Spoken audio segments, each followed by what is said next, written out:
Hi, this is Alan Olsen, and welcome to American Dreams. My guest today is Steve Blackwell. Steve, welcome to today's show. Thank you, Alan. Happy to be here. So, Steve, can you share with us your journey into the energy sector? What inspired you to become the CEO of Invito Energy Partners? Yeah, I would say my journey into the energy business was probably not your typical journey. So out of school, I was right into the mortgage banking business. So I had a really successful about 15, 16 years in that space. And the 2008 financial crisis basically ended my career. I'd spent my entire career in that space in the subprime mortgage banking side. So I woke up at the age of 36 after having a really successful career in that space and had climbed the corporate ladder fairly quickly. And woke up one day and didn't have a contraction in my space. Basically, within about 12 months, there wasn't any subprime lending companies left. All the ABS and MBS markets for that particular product during that time in the country disappeared. They've since come back, but they were gone for about a good 4 or 5 years. So, yeah, I kind of had to regroup at around 36 and spent a couple of years doing consulting work, started a business, and then eventually ended up as a consultant in an oil and gas company here in Dallas.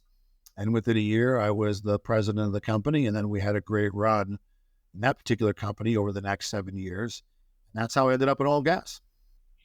So with over 15 years experience in the energy industry, what do you consider your most significant achievement?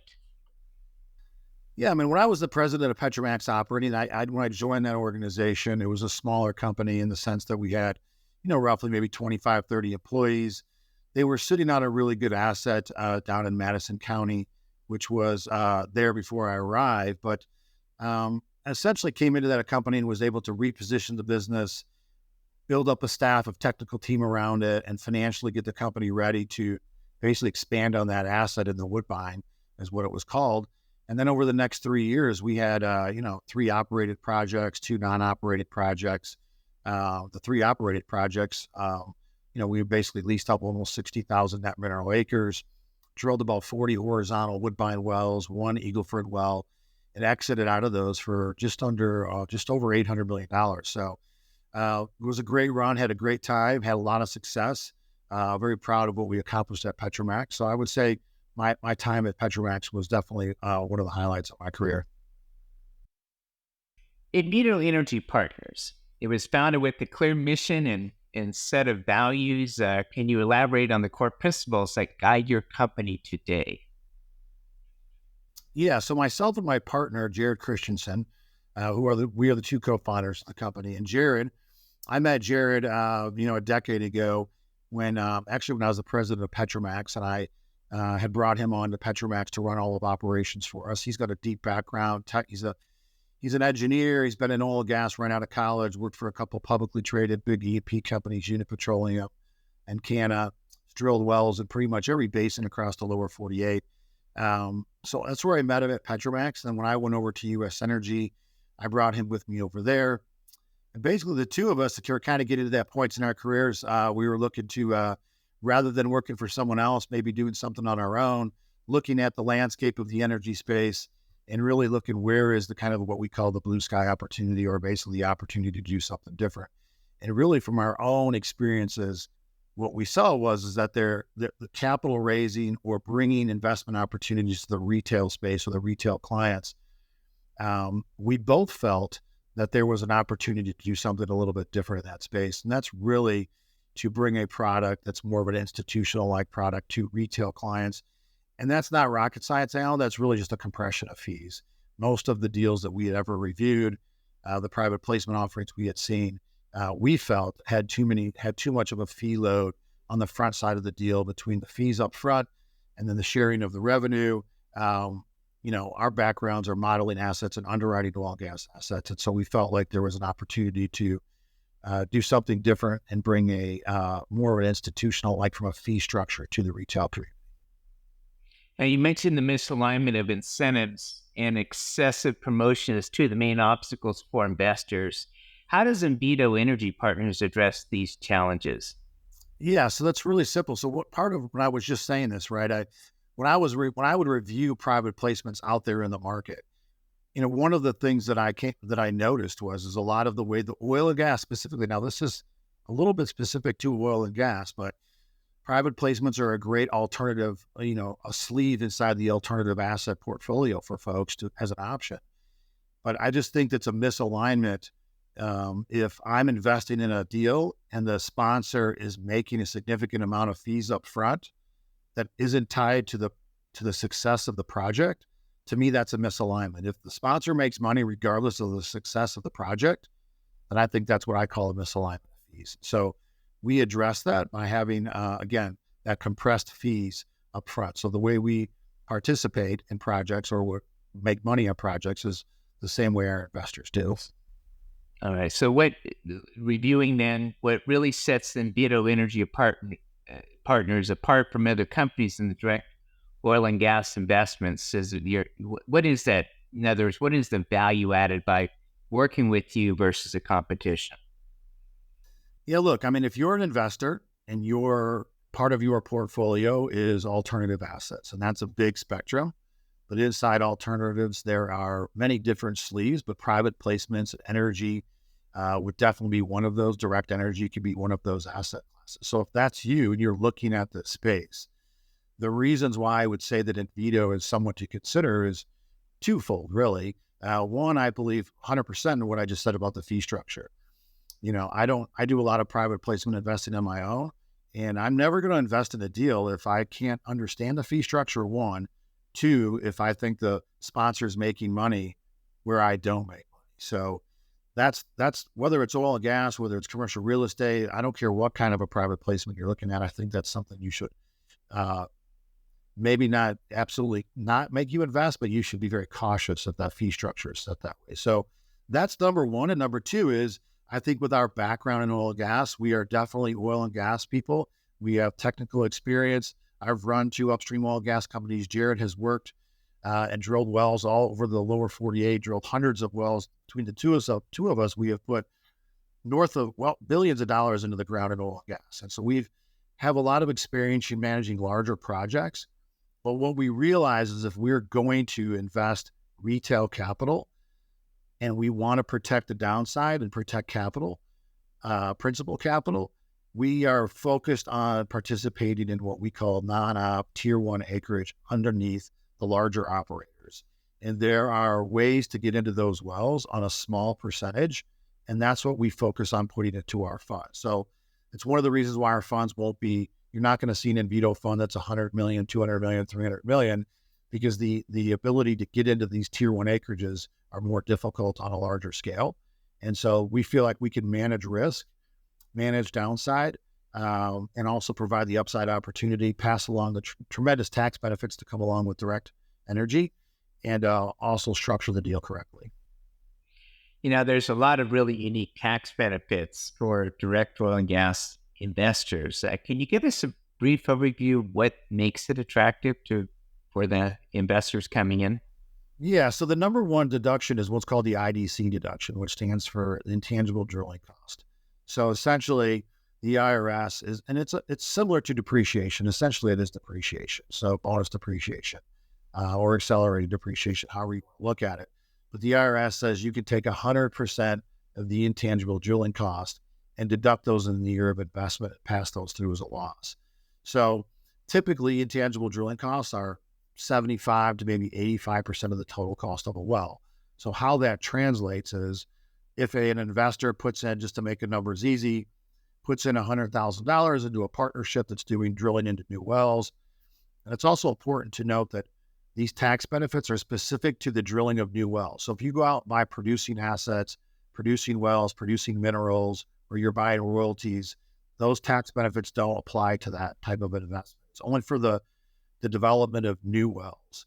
And so if you put in $100,000 and you got 85%, $85,000 or 85% is IDCs, that's an $85,000 loss on the K1 in the year of investment that'll show up on your K1 that you can pass through as a loss and offset income. Now, here's where the big benefit comes in.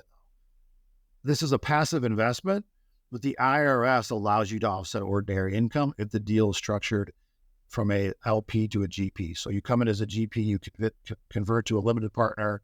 But if you were a general partner during the drilling of the wells, that $85,000 loss can offset ordinary income. And you're probably aware there's with all of the tax changes over the last decade, there's a lot of, well, I should say there's very minimal ways to offset, especially if you have W-2 income, ordinary income.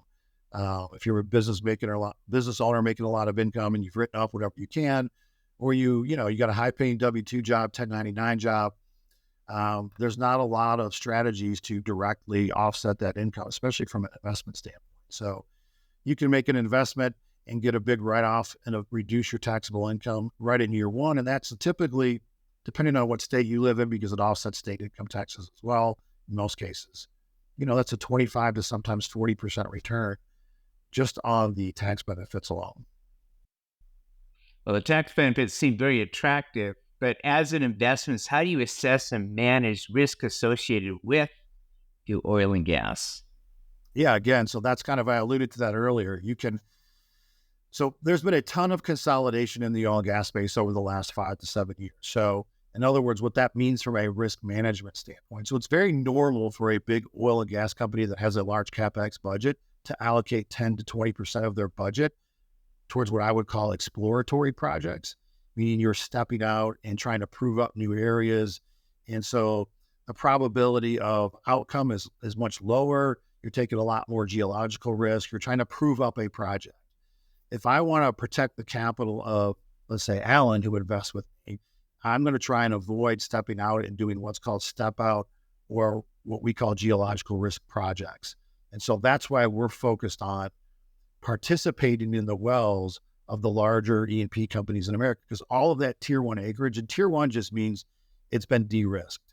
When you look at the prospect and you look at where the location is, there's data points all around that already should have proven that there's hydrocarbons there, how it's going to produce, what the decline curve is going to look like, what the cost of the wells are, kind of what the profile of a well is going to look like. And so that tier one acreage is, for the most part, is owned. And so that is what we're focused on putting into our funds, is basically saying to, hey, Alan, you want to come invest with us? We're going to help you invest alongside the largest E&P companies in America.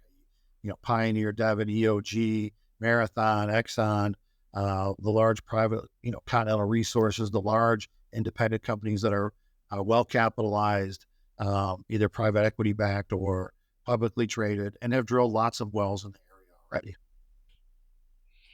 One of the steps an investor will take, Steve, is when working with individuals, they're going to look at credibility, background. You bring a combination of both financial and technical skills to your role. How do these competencies influence your decision-making process? Yeah, so, my background is, I certainly know more than the average Joe about oil and gas, right? But my background is finance and accounting and professional management, really, and building a team. So my partner is 100% a technical E&P guy. We have the same geologist that's been with us since PetroMax days. Our production engineer is actually Jared's first boss out of college.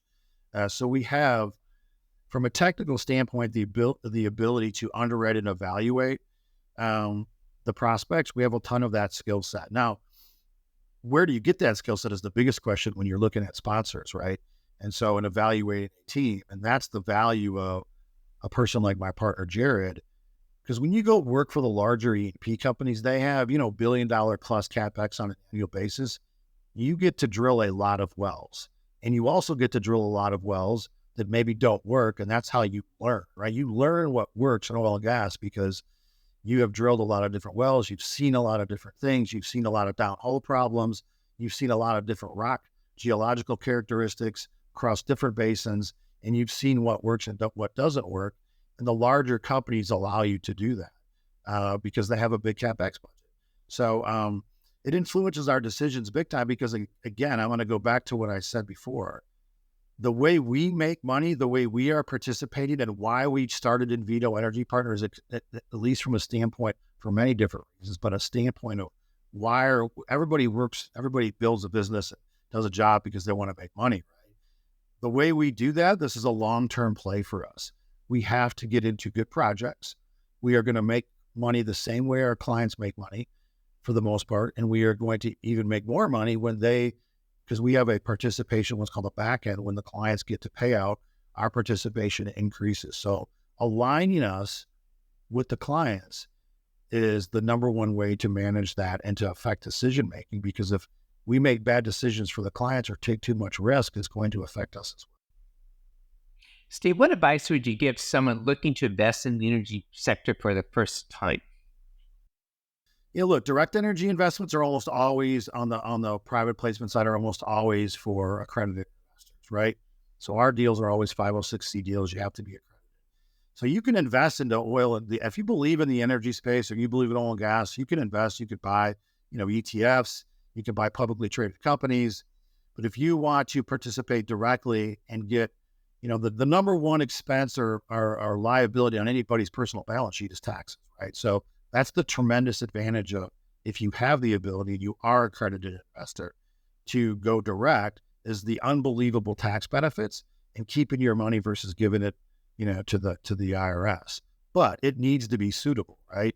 So you have to be accredited, but beyond being accredited, most private placements are not liquid assets, right? So you have to make sure that you have the liquidity to invest in a non-liquid asset. In other words, if you're going to invest $100,000, but you need that $100,000 back potentially in 6 months or a year, then I would say that that's not a suitable deal for yourself. So if you have, when you're looking at your portfolio, if you have a segment that's carved off, I think the 60-40, stock to bonds is pretty much, most people would agree that's pretty dead these days. Alternatives is becoming more popular. And again, alternatives is a pretty large spectrum.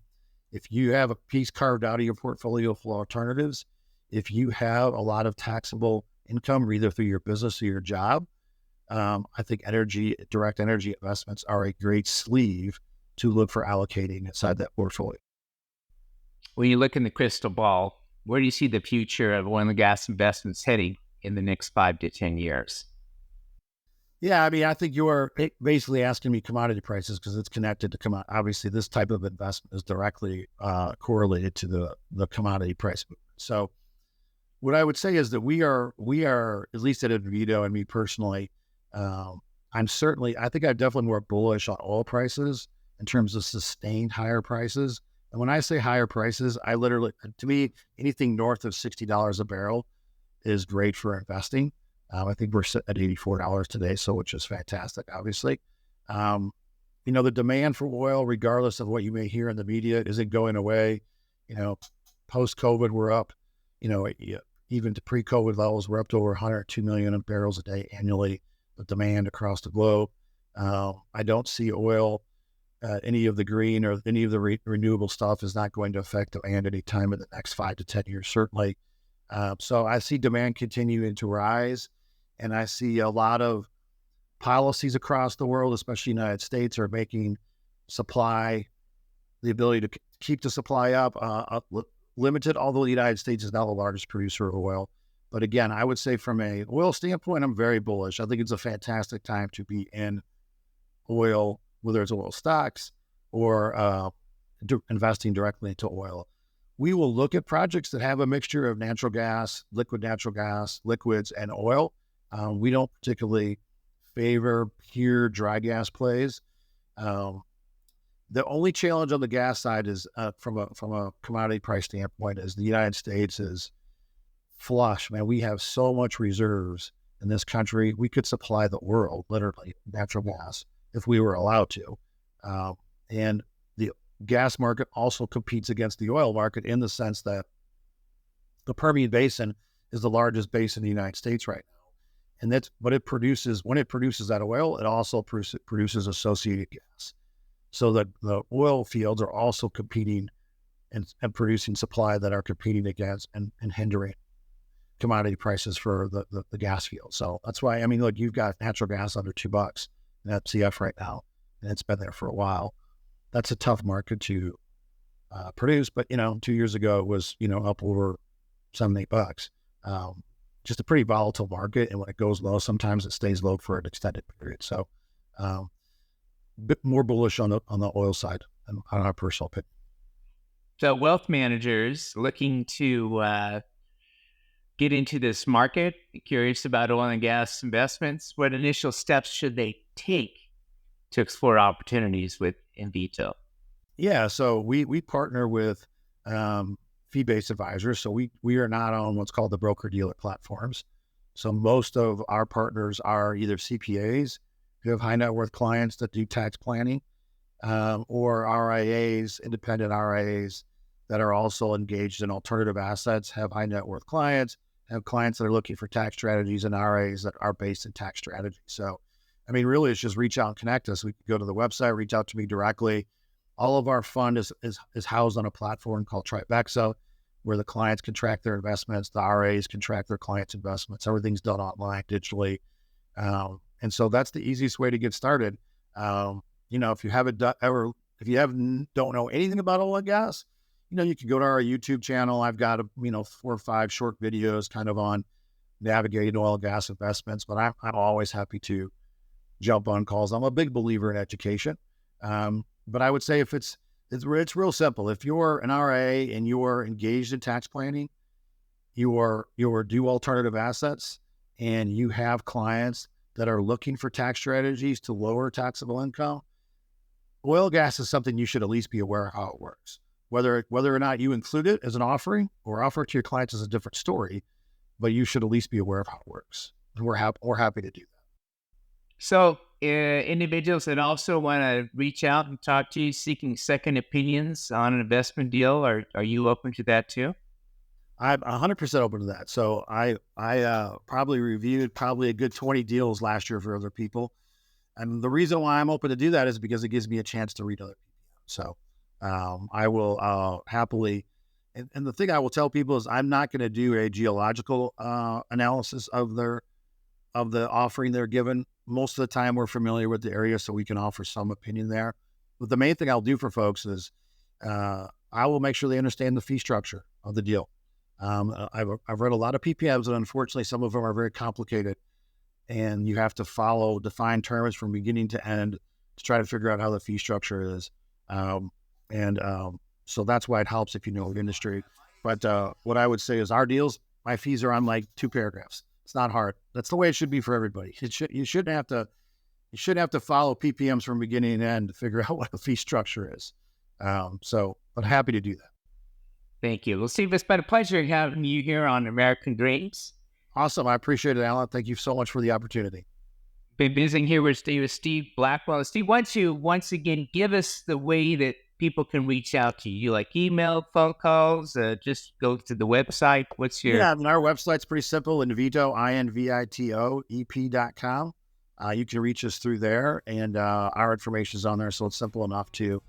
I'd give you my email address, but whether that would work. But my personal email is just my name, S Blackwell, so SBLACKWELL at Invito, INVITO EP.com. So that way, or just go to the website and submit a request. And reach out. Love to talk to you. Thanks for being with us today. Thank you, Alan.